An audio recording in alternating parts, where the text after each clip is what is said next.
මේ හඳුන්වා දෙන්නේ ලෝකයේ ඉතාමත් විරල ප්‍රවාහන මාධ්‍යයක් සම්බන්ධයෙන්. මෙයට කියන්නේ ඕබාන් සේවාව කියලා. දකුණු ඔස්ට්‍රේලියාවේ ප්‍රවාහනය හා සම්බන්ධ වෙබ් අඩවියක සඳහන් වන්නේ ලෝකයේ ඕබාන් සේවා ක්‍රියාත්මක කරන්නේ රටවල් 4ක පමණක් බව. ඒ තමයි ජර්මනිය, ඔස්ට්‍රේලියාව, ජපානය සහ එක්සත් රාජධානිය. මුලින්ම ලෝකයේ ඕබාන් සේවාවක් ඇරඹී ඇත්තේ ජර්මනයේ බවයි පැවසෙන්නේ.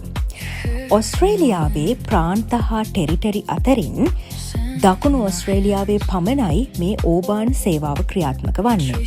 මෙය සාමාන්‍ය බස් රථයක්. නමුත් මෙම බස් රථයේ ඉදිරිපස රෝදවලට ඇදී පවතින ඉතා කුඩා තිරස් රෝද දෙකක් මේ ඔබට දිස්වන කොන්ක්‍රීට් දාර මත ගෑවී යාමෙන් තමයි මෙම බස් රථ සේවාව ක්‍රියාත්මක වන්නේ. දකුණු ඔස්ට්‍රේලියාවේ ඇඩිලේඩ් නුවර සිට නෝර්ත් ඊස්ටර්න් සබර්බ් දක්වා ඉතාමත් කාර්යක්ෂම ලෙස අඩු කාලයකින් ගමන් කිරීමට මේ සේවාව හරහා පහසුකම් සැපයනවා.